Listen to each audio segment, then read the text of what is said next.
Well, I'm Simon Christie and welcome to the Simpson Desert Adventure with your 4x4. Now today we've got around 400 kilometres to cover. We're heading from William Creek, where we've camped last night, up to Oodnadatta and then onto Mount Dare for a lovely pub meal. Come along for the ride, it's going to be another awesome adventure with your 4x4.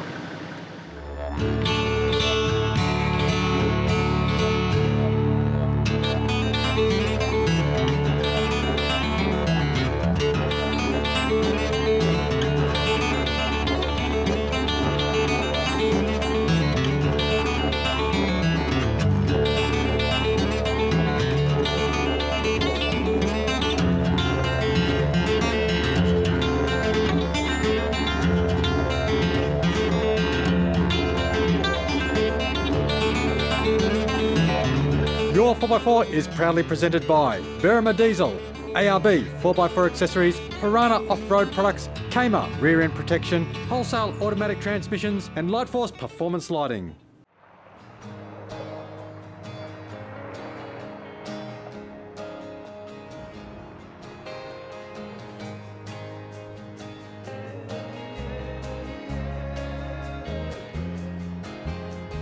Come on, darling, I wasn't born yesterday. After we'd left Lake Eyre, which was quite spectacular I might add, because basically there was water in it, so much water, it was amazing. We headed along the road and we had a bit of fun with a number of cars which obviously were going much slower than us, so we stopped and filmed, that was great. We got into William Creek, and William Creek pub hasn't changed a great deal except the quality of the food, I'd have to say, is unbelievable. When we first came here, it was before microwave pies were even invented, it was just cold, half-frozen pies. But last night we had this incredible meal. There was oysters, there was garlic bread, there was beautiful meals, there was lamb's necks, there was fish, there was everything. It was a fantastic meal. So we sat around there, came back to the now caravan camping ground area we've got here, which is terrific.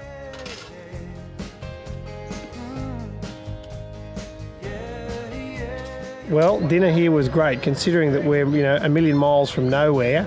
We were greeted by a beautiful candle-lit dining room, and we sat down at a beautiful big meal. Some people had all sorts of native dishes with goat on the menu and kangaroo. Definitely a lovely spot to pull up.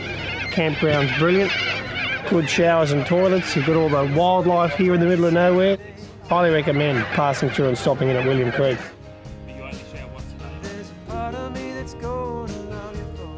Got into William Creek at a beautiful time in the afternoon. We were able to all set up camp in the daylight, which was really good. A few people were able to have showers and freshen up a little bit again after being sitting in the cars for a couple of days. Had sensational meal, which we didn't have to cook ourselves. The hospitality was good. It's a lovely old pub, got a lot of history about it. Well, today I think we're heading up the Oodnadatta track to Oodnadatta and have a look at the Pink Roadhouse there. I'm sure that it probably suits in well with the pink sort of orangey landscape we've been driving through. And then from there we're taking off right up to the Northern Territory border, to Mount Dare. So we'll be stopping just short of NT tonight, having another nice campfire or something over there, and then ready for tomorrow, which will be off into the Simpson Desert and probably a quick stop and a swim in those lovely hot springs at Dalhousie.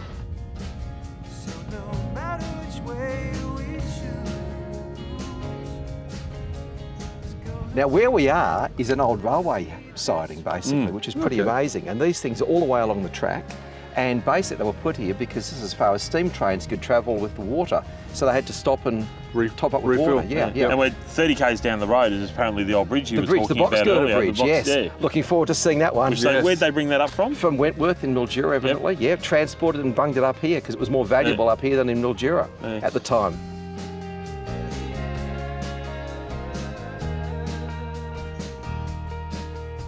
Now this morning we left our first point, which was William Creek. William Creek, yep. From William Creek we headed along the Oodnadatta track, which is the very famous track following the Old Ghan Railway line. That's it. And Plenty of remnants left. Yep. And we stopped at the box girder bridge, wasn't it? It was beautiful, yeah. Amazing how they did it, really. We're in the middle of nowhere. Unreal, Here's this huge steel structure.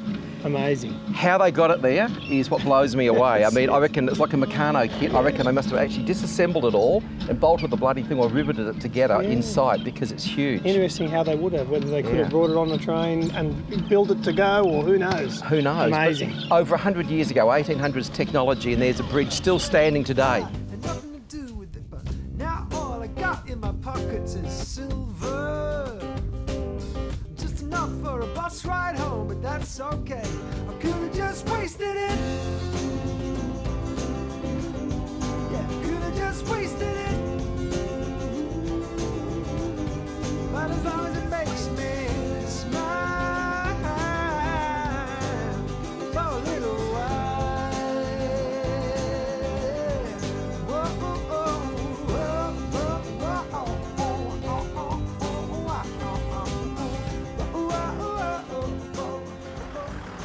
We're heading off to Mount Dare tonight. We'll top up with fuel for the last place tonight before we head into the desert. That's it. So Ready it's for gone- some desert sunset camping. Yep. Now, what's gone wrong today? We've had one car with potential power steering dramas. We've had the air conditioning on the camera car, I Gee. believe, Okay. potentially. It may be a Nissan thing. I've got an air conditioning belt making a squeal too. Have you? So I better have a bit of a look. I think all this corrugated road and dust is probably taking its toll. I reckon now, just on that road is actually, it's not as bad as what I thought it was going to be, but there's a lot of bloody corrugations, Yeah, isn't there? it is, isn't it? I think the big killer is probably the sand washes out Yes. and it just leaves that really hard rock, which is Yeah. probably like steel ball bearings, really. Yep. So you just Yeah. constantly have a vibration, probably Right more through than the a car. corrugation, Well, I isn't it? couldn't even hear the UHF radio at Yeah. times, much less anything else, so yeah. Again, you've got to remember, isn't it? We're in the middle of nowhere. Dead right. Prepare for it. Yep. Thanks, guys.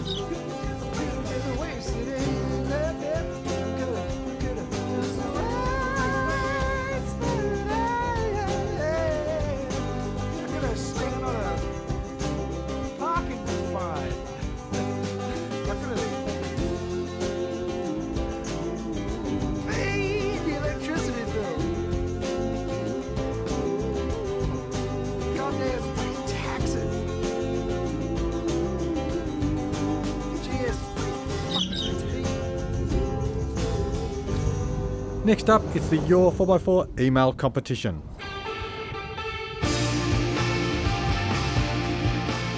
Well, our entry this week comes from Chris Spies, and Chris writes, I love my 4x4 because it allows only those who risk going too far to possibly find out how far one can go.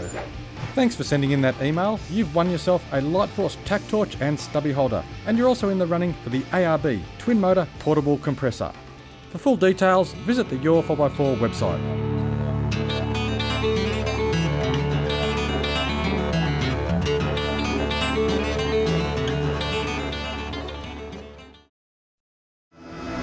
Holden's toughest 4x4 ever has arrived. Introducing the all-new Holden Colorado 7.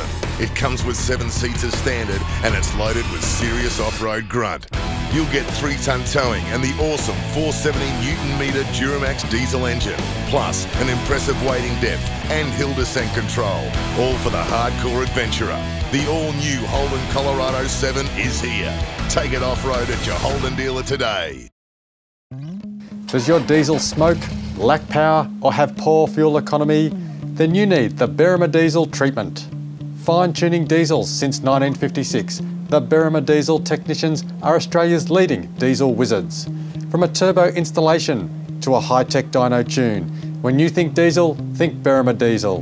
Visit thedieselexperts.com and make an appointment for more power, more torque, and better fuel economy. The next generation of shock absorbers is here. Leading the way in 4x4 suspension development, Old Man Emu introduces the most advanced and finely tuned shock absorber on the market. Nitro Charger Sport incorporates a new valving system that instantly adapts to all terrain for an outstanding smooth ride and phenomenal control. Backed by a 3-year, 60,000 kilometre warranty, you can trust Nitro Charger Sport, built in Australia for Australian conditions. Well, here we are, we're halfway through our day. We've made it to the Oodnadatta Roadhouse, the Pink Roadhouse. Now this is a mecca and there are 4 drives and camper trailers everywhere. We're halfway through, as I said, we're on our way to Mount Dare. Let's have some lunch and get back on the tracks.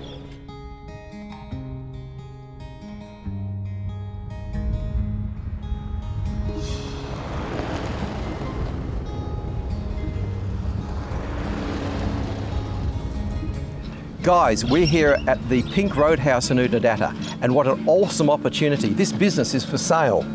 The thriving township of Oodnadatta, what can I say? There's buildings going on across over here. There's an international airport just around the corner. There's concert Thriving pianists business. playing in the background. It's fantastic. Yeah, pink and grey galahs everywhere. Yep. Probably know what they call it, I think, the Pink Roadhouse. I saw about 200 pink and greys fly over a minute ago. Specky, isn't it? Yeah, great.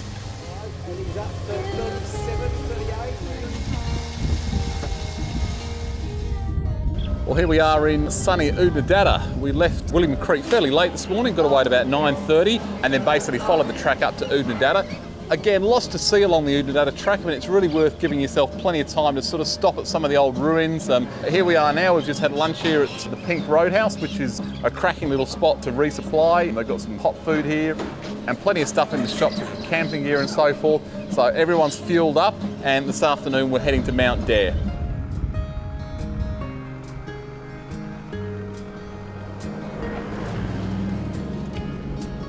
Such a crazy time when this love all started. I had to have you before you lit inside my heart, and would have traveled, searched the world to find you, and I'd give up everything just to see you smiling. You bring me home. Well, we're halfway from Oodnadatta to Mount Dare, and what an absolutely awesome oasis we've found right here. We've got the Aringa ruins just up there on my right, the main road back on our left. It's just a great spot to stop, settle down. There's been plenty of dust out there on the tracks, and get ready for our trip through to Mount Dare. Everyone's having a bit of a break. We've got some campers over here behind us. It's an absolutely awesome spot. If you're on your way to Mount Dare, fantastic place to stay. But unfortunately, we're on a deadline. We've got to get moving shortly. Show me a place that I always longed for. Well, we've just come up from Oodnadatta on our way to Mount Dare. We're about halfway to Mount Dare now. Road conditions were in some places really badly corrugated, other places really nice and smooth. Various road conditions all the way through the trip, and some interesting cattle grids. You could quite easily come unstuck. So far it's been really interesting and a really good trip.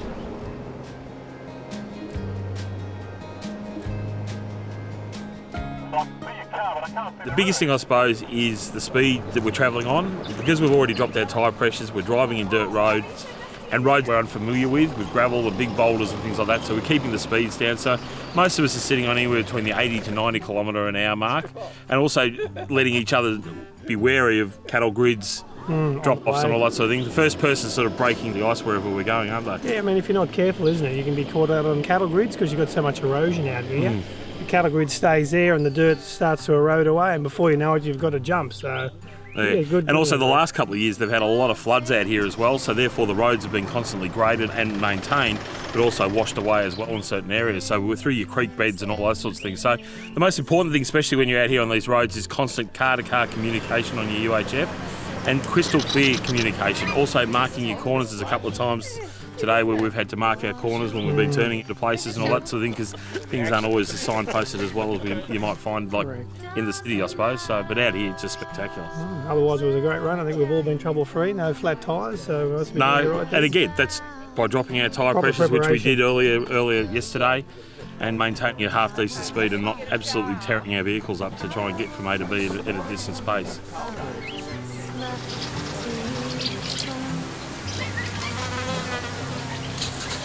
I was watching this grass, and there's all these bumpers. Yeah, no, I was one of those. Yes.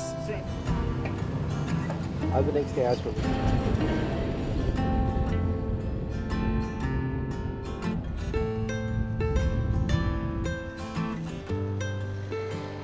What an incredible diversity and terrain we've seen just in the last few hours since we left Oodnadatta. We started off going through some rolling sand dunes and really beautiful sort of sand hills and great driving as well. I mean, we could do some very reasonably high speeds on very, very smooth surfaces. Then very quickly it changed to open gibber plains, and we had to drop our speeds down sensibly. Very, very large rocks on the road we had to watch out for. And here we are here into this like beautiful bushland. I mean, this actually reminds me of parts of southern Africa. It's just the light here is just fantastic.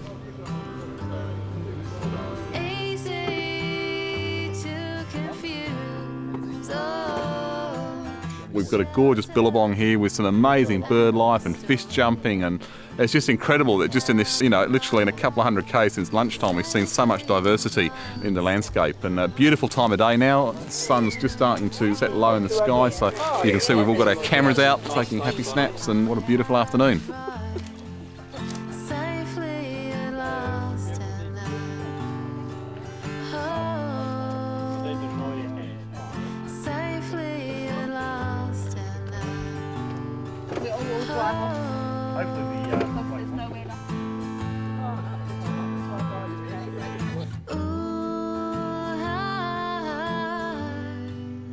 Next up, it's the Ask an Expert segment.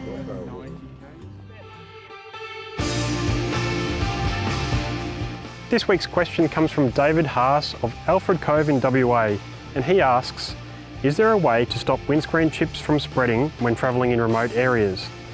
Well, David, the road from Farina to Williams Creek certainly put some chips in windscreens. Let's see how Simon dealt with it. Now, with the amount of traffic that's on the roads out here, one thing you need to watch out for is damage to your windscreen. We saw a lot of our vehicles in convoy yesterday get hit with stones, and there are a lot of chips in windscreens. Now, it's not that a chip in a windscreen is a major issue, but once you've got a chip in a windscreen and you're travelling across these rough, bumpy roads, those chips can turn into long cracks. You can eventually end up without a windscreen at all. That's why we carry emergency windscreen repair kits.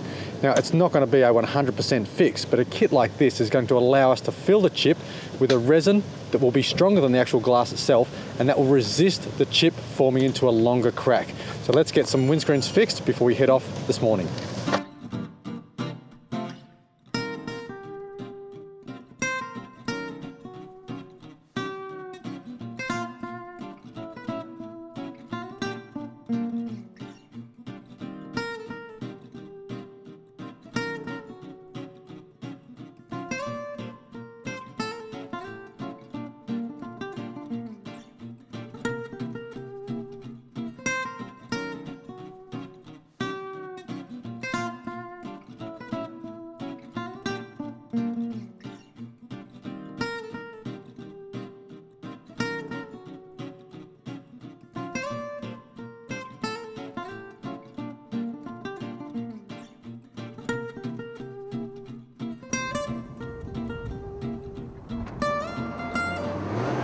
For asking that question, you've won yourself a Piranha diff breather.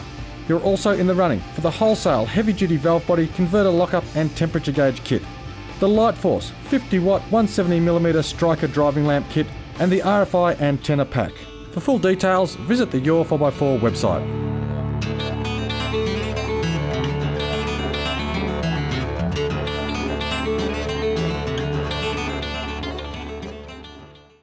"30-second kitchen, a kitchen in 30 seconds.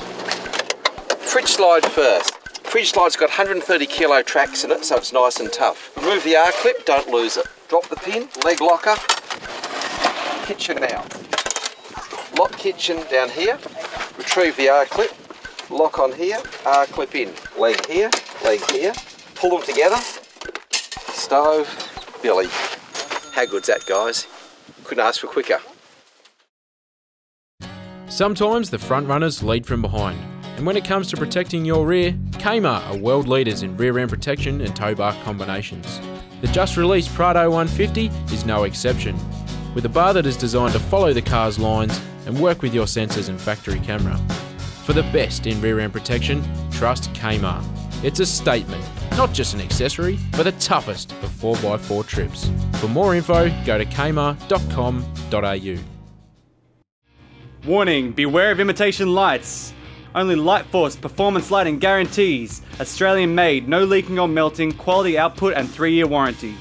Unlike their imitators, Light Force lights feature peerless construction, leak-proof seals, impact-proof lenses and filters, vibration and fracture resistant mounts and housing, and stainless steel fittings, outshining and outlasting their impersonators in every way. Often imitated, never replicated. Visit lightforce.com for the full range of authentic Light Force lights. Got a tough 4x4 tourer and enjoy hitting the tracks? Odds are you'll need some serious underguard protection and a heavy-duty long-range tank. Brown Davis Automotive offer aluminised steel underguard protection plates and long-range tanks for the most popular makes and models. They're designed and developed right here in Australia and have been tested to the extreme right across this great country. Remember Brown Davis Automotive. It's a trusted and family-owned Aussie business and proud manufacturers of high-end tanks, underguards and more.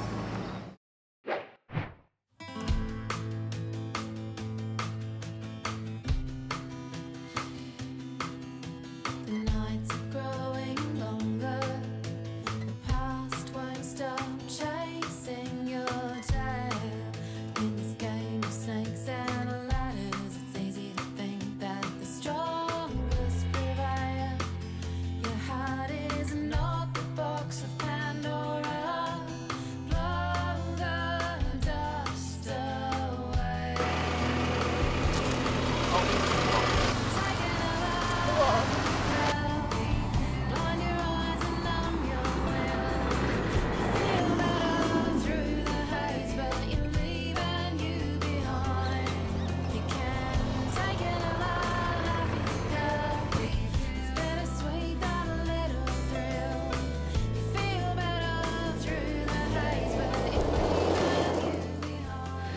We left the lagoon this afternoon and travelled along a dirt track which was in surprisingly good condition towards Mount Dare. My recollections of the track from years ago that was covered in boulders. It wasn't covered in boulders, it was actually quite good, wasn't it? You could see where it had been graded. There was a lot of boulders on the side. A lot. You could see it had been graded in recent times, which left it a reasonably good track. Very, very dusty though. Very dry and dusty. The dust was at a level of dust which is hard to comprehend. But to describe it, and we'll hopefully see pictures of this later, it was like a sea or a lake of dust, wasn't it? Yep. With this magnificent sunset behind it. That was gorgeous, the sunset. That was gorgeous, but the driving was treacherously difficult. It was, especially just on dusk when the sun went down below the horizon. Yep. You had so much dust with the 10 of us driving that we had to stay so far apart from one another that it took us a while to get there. It did indeed. It was a precarious drive, but adventure at the same time. It was fun. Yeah. Well, I was tailgate Charlie, so I was down the back, which was good. So at one stage I stopped and got out and had a walk around and took a couple of pictures and got back in, and the dust hadn't gone anywhere. It was still there. It just sort of stuck in the middle of the road, didn't it? It was quite amazing.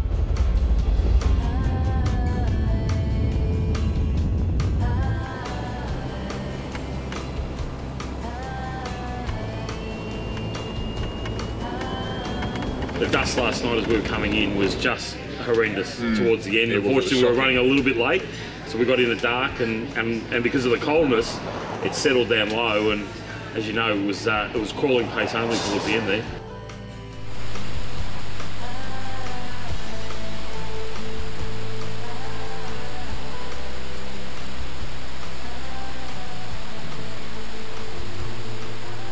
We got to Mount Dare, which is where we are now, where we've just booked in for a very nice dinner in a very comfortable environment. Very open atmosphere. Yes, very friendly. Highly recommend if you get time to come through Mount Dare.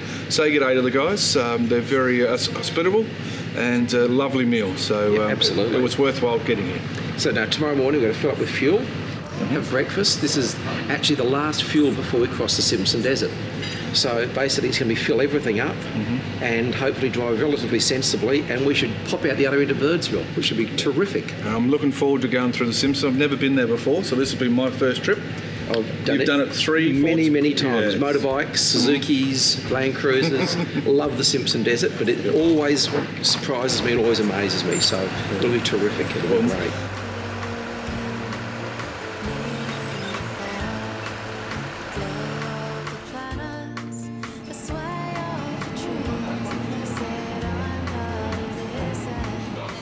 Dave, you've been out this way a few times before. Where does the Simpson Desert actually start? I believe it sort of starts from sort of Papal Corner, because if you have a look, you're not actually into dunes or anything. We've gone over dunes today, but once you get past the Perny Bore and all that sort of stuff, that's where you start to get into, I believe. That's the true desert sort of country. That's when you start hitting dunes. You're on that French line and you're dune after dune after dune after dune, and then till you get to Papal Corner, and then from Papal Corner on the QAA, sort of makes it a little bit easier to sort of drive, because then it's clay pan. So in terms of vehicle preparation, what else will we be doing to the vehicles between now and then? Definitely dropping tyre pressures. Okay. And one of the big things is communication, like we've been doing today. Also sand flags. So we'll be putting our sand flags on tomorrow, getting them up the front of the cars, making sure they're nice and high, and then communication through the dunes and all that sort of stuff. But we'll probably drop tyre pressures down depending on what they are, down to the sort of the 20 to 18 mark tomorrow, and then hopefully, it should be a fantastic time tomorrow. Okay, well we've got the Dalhousie Springs to look forward to, so if we get covered in dust and stuff like that, we can jump in there, but apparently it gets pretty warm in there. Very warm, and the beauty about our weather, hopefully it won't be too hot. Like today was 31, which was sensational, but hopefully tomorrow, a little bit cooler in the morning, because we'll get there hopefully by 11 o'clock, jump into the water, and it should be, I think the water's about 32 to 34 degrees. Okay, so it's pretty hot. So it's pretty hot, but will just be spectacular. Now there's been rumours circulating over dinner that you've actually forgotten to bring your bathers with you. I have forgotten to bring my bathers, so I believe, unfortunately for a lot of people and for our viewers at home, I believe there may be a nudie run on. And why not? Why not? Done. But look, tomorrow's going to be really exciting. Tomorrow's where our trip really starts. So tomorrow, great sleep, up early, some breakfast, and move on down the road. some dusty conditions again like we came in with last night. So the whole pinnacle of this trip is just doing the desert. It's just an amazing place to be and unique. My father's never even been to the desert. He's been all over the world but hasn't been to the Simpson Desert, and it's one of those few must-do ticks I believe everyone should try and do at least once a chance, especially with four-wheel driving. Looking forward to it.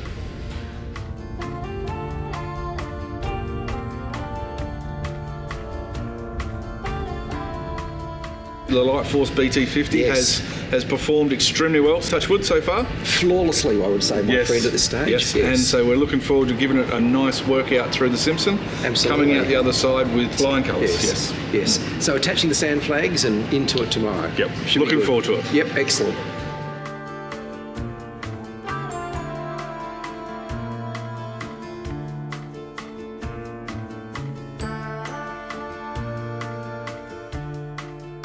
Next up, it's the Your 4x4 photo competition.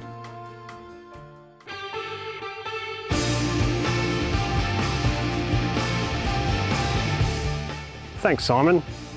First up this week is this 80 Series Land Cruiser, out testing its flex in the Bunyip State Park. Next is this nice new GU Patrol, only a month old and already on its first camping trip to Depot Beach. This shot was taken at Rainbow Beach on a recent holiday. The family loved taking the Hilux surf over to Fraser Island. Now this sure looks like a great day to be out on the tracks to me. The turbo diesel GQ Patrol is parked up near the Grampians in Victoria. Our last entry is this Mitsubishi Pajero. With a little bit of lift and a few camping goodies, it's a great little escape vehicle. If you've just seen your photo and you're the first person to email Danny, you've won yourself the Projector 6-metre 750 amp booster cables. You're also in the running for a Berrima Diesel DP chip, the best way to boost diesel power, and the Travel Buddy oven, the easy option for hot food when you're in the bush. Well viewers, it's been a fantastic day of driving. We've made it all the way from William Creek to where we are tonight, set up to camp, Mount Dare. But tomorrow, which is next week's episode, we start the exciting stuff. We head from Mount Dare down to Dalhousie, a little bit of backtracking, but it's going to be well worth it for a swim in the Dalhousie Springs. And then we head into the Simpson. We've got 3 nights of camping across the next 3 episodes. So join us next week when we finally get into the Simpson Desert. I'm Simon Christie. Thank you for watching Your 4x4.